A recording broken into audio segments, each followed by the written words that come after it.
नमस्कार, आदाब, सत श्री अकाल, जय भीम, जोहार। मेरा नाम है नवीन कुमार।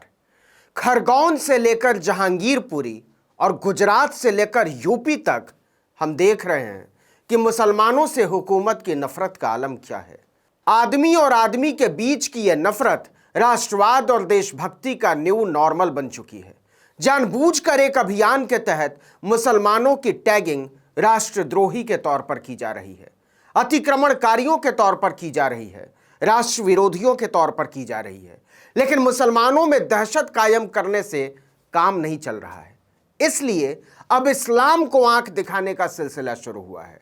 बड़े बड़े मुख्यमंत्री, मंत्री, पार्टी के नेता और अफसर जब हिकारत की इस आग में अपनी तरफ से आहुति दे रहे हों तो सीबीएसई वाले भाई ने सोचा हम क्यों पीछे रहें, कुछ अपनी तरफ से भी किया जाए, वरना नफरत का इतिहास उन्हें कैसे याद रखेगा। इसलिए नए भारत की नई सरकार की नई शिक्षा नीति के आलोक में सीबीएसई की किताब से इस्लाम के आधार का अध्याय बाहर कर दिया गया।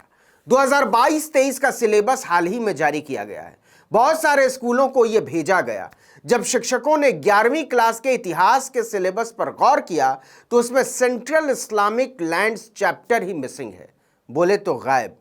टाइम्स ऑफ इंडिया की एक रिपोर्ट के मुताबिक द इंडियन स्कूल दिल्ली में पढ़ाने वाली शिक्षिका कानू शर्मा ने कहा कि सेंट्रल इस्लामिक लैंड्स जैसे चैप्टर को हटा देना एक दिलचस्प इतिहास को गायब कर देने जैसा है।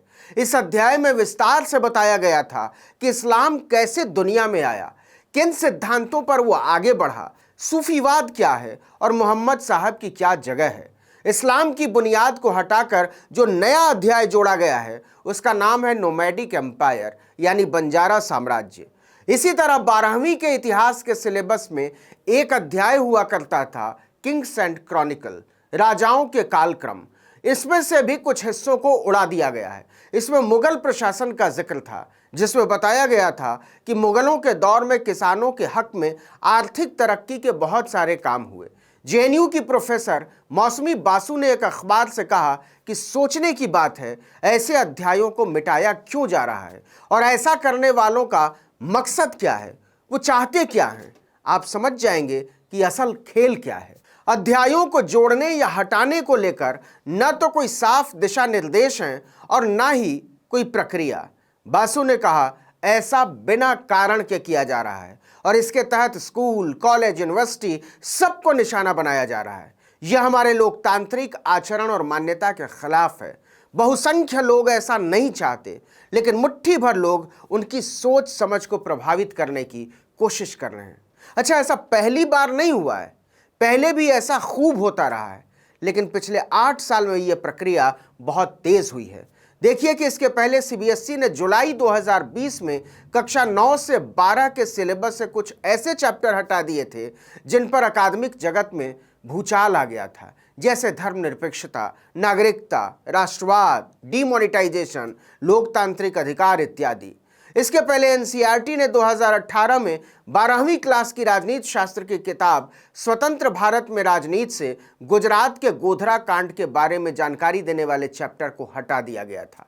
इसमें लिखा हुआ था कि 2002 की उस हिंसा में लगभग 1100 लोग मारे गए थे और उनमें ज्यादातर मुसलमान थे। इसके पहले 2015 में राजस्थान में जब वसुंधरा राजे की सरकार थी तो एससीईआरटी की कक्षा 1 से कक्षा 8 तक की किताबों में मुगल सम्राटों के नाम के आगे से महान शब्द हटा दिया गया था। 2021 की बात है, दिल्ली विश्वविद्यालय ने अंग्रेजी बीए ऑनर्स के 5वें सेमेस्टर के पाठ्यक्रम से महान लेखिका महाश्वेता देवी की कहानी द्रौपदी और दलित लेखिकाओं बामा और सुकीर्ति रानी की लघु कथाओं को निकाल दिया था। जब भी ऐसा होता है बहुत हंगामा होता है, लेकिन सिलेबस से हटाई हुई चीजें फिर से वापस नहीं जुड़ती। सरकार अपने इरादों को घनघोर तरीके से लागू कर रही है। जो हैरत वाली बात है वो ये कि विश्वविद्यालयों के शिक्षक और छात्र इसे पालतू तोते की तरह स्वीकार करते जा रहे हैं। इस वीडियो में इतना ही, लेकिन अगर आपने आर्टिकल 19 इंडिया को अब तक सब्सक्राइब नहीं किया तो फौरन कर दीजिए। बेल आइकॉन दबाइए, घंटी जैसी आकृति लाइक कीजिए और कमेंट करके बताइए हमारा वीडियो आपको कैसा लगा। यूट्यूब पर देख रहे हैं तो चैनल को सब्सक्राइब कर दीजिए, फेसबुक को लाइक कर लीजिए और इंस्टाग्राम को फॉलो कर लीजिए। हमारा ट्विटर हैंडल है article19_India। नमस्कार।